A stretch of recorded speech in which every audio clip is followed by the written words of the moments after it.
Hey, what's going on, No Nation? It's CJ Wilson here with DoakTalk. Of course, I am your host. Spring practice is right around the corner. We actually have a first, well, I guess the start of spring date, March 19th, spring practice for FSU. But like I said, we're in the midst of our pre-spring practice positional breakdowns. Going to go position by position, give you guys an overview of each position going into spring ball. And today we have probably one of the most important positions on the football unit, probably the most important position, well, not necessarily position unit on the football field, and that's the offensive line. So we'll go ahead and jump into that. Again, make sure you guys like this video, hit that subscribe channel if you haven't. Again, go ahead and hit that like button and hit the subscribe button if you haven't already. So we'll jump right into this offensive line preview. As you guys know, we have a new offensive line coach. Previous offensive line coach, offensive coordinator Alex Atkins was let go by FSU. Mike Norvell ended up hiring Herb Hand, the offensive line coach from UCF. As you guys know, Herb has been around the block when it comes to coaching. UCF, Auburn, Texas, just to name a few.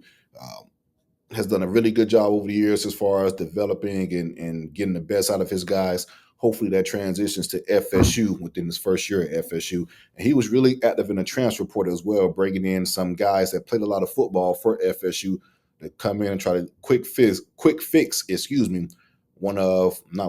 probably the worst offensive line in the country in 2024, and arguably probably the worst offensive line in FSU history. We'll go ahead and jump right into it. The first name I want to discuss is Luke Pettybaum, the center transfer from Wake Forest. Luke stands at 6'2", 300 pounds, played in 38 games at Wake Forest with 22 sacks. Not 22 sacks, with 22 starts overall. Speaking of sacks, he only gave a 1 sack in the 2024 season. He was one of the highest graded centers, offensive linemen within the ACC for the 2023 season and the 2024 season. So I think this was a huge gift for FSU. As you guys know, center has been a position that has been a deficiency for FSU the last few years. Being quite honest with you, Mo Smith started a lot of games for FSU, played a lot of football, did some good things for FSU, but the last 2 years or so, it just hasn't been up to FSU standard and caliber that we need from the center position, whether it's snaps being too high, being too low, not being accurate, snaps on target to the quarterback, and just blocking in general and giving up pressures and things like that. Mo Smith was on the lighter side in regards to being the center, but Luke Pettybaum is bigger than Mo Smith, and I feel like he has more athletic ability and his nuances in regards to blocking. He uses his leverage very well in regards to blocking, and that's paid dividends for Luke. So I think it's going to be an upgrade at the center position just off the experience alone and just the production. Like I stated, only 1 sack in 2024, graded very highly for Wake Forest. Next offensive line we want to discuss is another transfer, Gunnar Hansen, transfer out of Vanderbilt, the SEC, 6'5", 330 pounds, 35 career starts for the Vanderbilt Commodores. He has 27 starts at left tackle, 4 starts at left guard, and 4 starts at right tackle. He won the Outland Trophy National Player of the Year in National Player of the Week in SEC Offensive Lineman of the Week in regards to their game against Alabama, which Vanderbilt won. And during that game against Alabama, he gave up 0 sacks in that game. Graded very well in that game. Graded very well overall. Kids from Florida went the same time as Aquinas High School. 6'5", 230 pounds. Upgrade in my position at the tackle spot. You guys know it's been kind of musical chairs for FSU at the tackle spot with Darius Washington playing tackle, being hurt in some situations. We're just kind of pretty much filling, I guess you could say, names of voids around. Rob Scott was a guy that also had some time at the tackle position as well. 35 career starts. He's pretty relatively healthy in regards to his playing time at FSU, even though I think at Vanderbilt, even though he may be limited in spring practice, but that shouldn't be a concern for a guy like Gunnar Hansen. Like I said, 35 career starts, big-time playmaker, was one of the better offensive linemen within the SEC. Keep saying ACC. He's a part of ACC now, but I'm really glad Gunnar Hansen in the fold. Next, we want to speak about is Micah Pettus, the 6'7", 350-pound offensive lineman. You heard that right, 6'7", 350-pound offensive lineman from Ole Miss. 29 career starts for Ole Miss. Massive left tackle. He's a mauler right tackle rather. He's a mauler in the run game. Really physical at the point of attack. I think from a sheer size standpoint alone, this is going to be an upgrade because we haven't had anything quite this imposing on the offensive line held. Last I can remember was probably Justin Turntine. I know that's a name for you guys, but if you guys remember the 2022 season, we had a transfer from South Carolina, and Justin Turntine is around 6'8" ish. Justin did a hell of a job for FSU, and he was not to say that he was a great offensive tackle.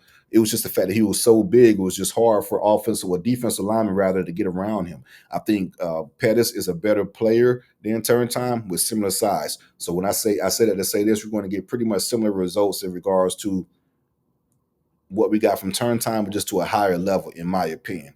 29 career starts, upgrade for what we had at the right tackle this past year with, this is what we had on the roster. It wasn't good at all, just to be quite frank. So I do think it's going to be an upgrade as well from the tackle position as well. Huge kid, 6'7", 350 pounds. Moving on to the interior, we have Richard Leonard, who was returning to FSU this year. Played in 6 games this past year, started in 4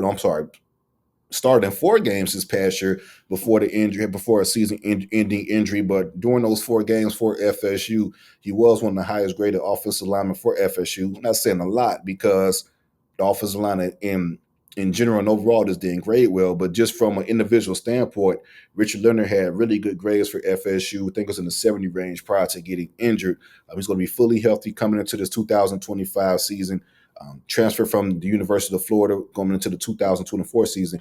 Richie is very active, very athletic. He can move very well. He runs very well. Florida did a hell when pulling and moving in space for Florida.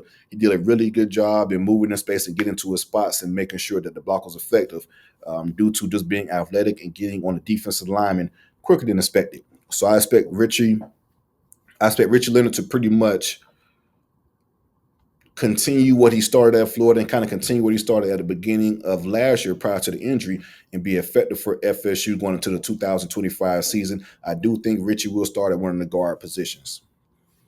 Speaking about another guard, we have Adrian Medley, 6'5", 305 pounds, transfer from UCF, played in 26 career games and 9 career starts.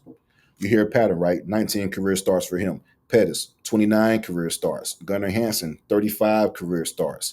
We talk about Pettibon, 22 career starts. So the big difference from last year to this year is experience. We have a lot of guys that have played a lot of football, a lot of experience, 2 SEC starting offensive linemen in Gunnar and Micah. So again, this year, as far as what we got in the transfer portal from last year to this year, I feel like it's better just from the standpoint of these guys have played college football at a high level for multiple years and was effective for multiple years. But yeah, speaking of Adrian Medley, like I said, he started left guard for UCF, 19 starts overall, all 12 starts last year. This past season for UCF was one of their highest graded offensive linemen. He's familiar with Herb Pan, the offensive line coach at FSU, as he was the offensive line coach at UCF, and also Gus Malzahn was the play caller for UCF and the head coach. They had a top 10 rushing attack the past 2 years at UCF. Look for Adrian to continue what he started at UCF with the same coaching. He is from Pensacola, Florida. Now, those are the guys, in my opinion, I feel like will have the leg up to be the starting 5 for FSU. Now you got to get into guys that you can count on and be dependable on if you get down to an injury and things like that. That was one of FSU's biggest issues during the Alex Atkins era, so to speak, is when one player gets down and one player gets hurt, the depth behind those guys isn't great. And due to the depth not being that great, you pretty much have a offensive line that goes from, I guess you could say, being comfortable with a certain 5 to not being comfortable overall, and it takes the offensive line production below than what you should have. So we're going to get to a couple of guys who I feel like would be in the mix to possibly start for FSU if they have a great spring, or at the very least be key backups for FSU and be first men off the bench, so to speak, if injuries do arise, which we don't want to happen, but it's football and sometimes injuries is inevitable in certain situations. But Jalen Early, redshirt junior, 6'4", 297-pounder. He had 6 starts last year for FSU, 3 games starting at tackle and 3 games starting at guard. I guess the main thing going into the spring practice is trying to figure out an exact position for Jalen Early. One of the issues with Alex Atkins that, as far as starting tackles, we had tweeners at tackle positions, guys that are probably better suited to play guard or center, just interior guys playing tackle. I think Jalen Early could be in a similar role as far as being 6'4", 297. He'll probably end up being an interior guy for Herb Hand. We'll see how it plays out. Herb is the expert. So once practice starts, he'll get a better feel of what Early can do. But I do think Early has a lot of potential, even though he's a redshirt junior, 2 years left to play. He played some football for FSU last year. I do think he would be a key guy off the bench for FSU in regards to, viable playing time and being a key backup if the situation does arise. Jacob Rizzi is another name to mention. Harvard transfer going into the 2024 season. Played for FSU last year. 5 starts overall for FSU, standing at 6'5", 308 pounds. He did win FSU's Offensive Newcomer of the Year last year. Very versatile. What can I say? He played left guard. He played center. He played right guard for FSU. Once injuries started happening, Alex Atkins was trying to figure out positions and trying to find some continuity within the offensive line, some cohesiveness that can kind of work. And Rizzi was a part of that shuffle and playing different positions. I think he's a versatile player. He will be competing for reps this upcoming season, whether it's a starting job or a key reserve, first person off the bench type of role. Jacob Rizzi is a guy to watch out for. Moving on, this is a guy that I'm really high on, and that's redshirt sophomore Andre Otto, standing at 6'5", 325 pounds. His redshirt freshman year was last year, played in 12 games for FSU, started in a few at right guard and left guard. The Clemson game was his first start, if I'm not mistaken. He has great size. Like I said, at 6'5", 325 pounds. He can pretty much play all positions on the offensive line as well. I think I'm not going to say all positions. Both guards, the center, and possibly right tackle. But I do think Otto has a very high ceiling. He is a guy that I think Herb Penn is going to like a lot. He's going to be a guy that, again, factor within the playing time. Hell, he could push for a starting position. You never know. But at the very least, I do think Otto will be within the 2 deep and will be a guy that if an injury was to arise, previous guys I mentioned, he would be one of the guys that will possibly get a nod to be a replacement.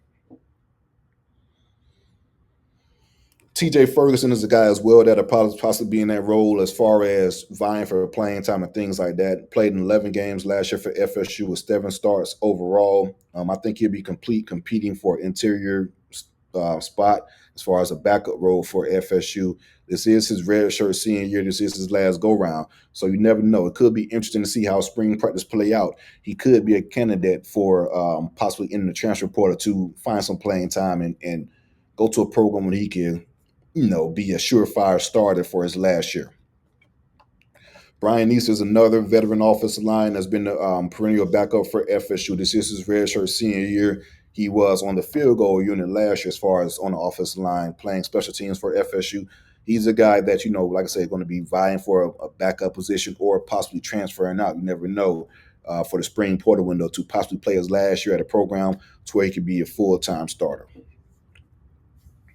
Now, this is one name that I want to highlight. I feel like it's more so a put up or shut up spring for this kid, and that's Lucas Simmons. He was highly rated, highly regarded coming out of high school, going into his redshirt sophomore year, standing at 6'8", 308 pounds. He was pretty much the premium tackle and was a gem for Alex Atkins within that recruiting cycle. Hasn't panned out just yet. And with offensive line, I'm very patient. You get time to grow and things like that. But your redshirt sophomore year, you should start developing and showing some type of signs of growth and signs of being a player within the future for FSU and things like that. So this is a very important spring for Lucas Simmons. I'm not saying he's going to be a starter or anything like that, but I want him to have a productive spring, get the reps and things like that, impress upon the coaches and be a staple within the rotation and be a key figure within the rotation. If that doesn't play out, you could possibly see a situation where Lucas Simmons could transfer as well. You never know nowadays with these kids. The spring portal window is going to be interesting. So if spring practice doesn't go how he plans, he has 3 years left of eligibility. He may try to leverage that somewhere else. But again, I think he could possibly be a key piece for FSU in the future and be that left tackle. We just got to show it now. We know the potential and things like that. Now it's time to actually show that potential and play some good ball. Guys, this next group of guys that I'm going to discuss is pretty much kids that redshirted last year and going into their redshirt freshman this season, rather, for FSU for the 2025 season. What I want from them is to continue to improve and continue to develop, get physically strong in the weight room, learn the nuances of offensive line, take to the coaching of Herb Hand, and just continue to get better and develop. But like I say, offensive line is probably the ultimate development position, the ultimate nurturing position, the ultimate give it time position. With these guys, I think they need a little bit more time, and that's Jaden Todd, Manasseh Etit, and Ty Hilton. Also, Jonathan Daniels. Continue to develop, continue to work, continue to get better, continue to get stronger, and we'll see how it plays out in the future for those guys. And we also have a true freshman four-star offensive lineman from Mississippi, offensive tackle Mario Nash. He did enroll early and is going through spring practice for FSU. For him, he's wanting him to get him accommodated to get the speed of the game, playing for FSU, and of course get those bench reps and continue to develop physically like the other guys. I do think FSU offensive line is going to be miles better than it was in 2024. Hell, it doesn't take a lot to be better than it was in 2024 because it was pretty much the worst it can be. If we could just be average to okay on the offensive line, I think it'd pay dividends for the 2025 season. But I do think we did get some upgrades across the board, especially the guys that played a lot of football, a lot of P5 football, and high caliber football, and SEC football as well. So make sure you guys like this video, subscribe to the channel. We'll have the tight ends coming at you guys real soon. Go Noles.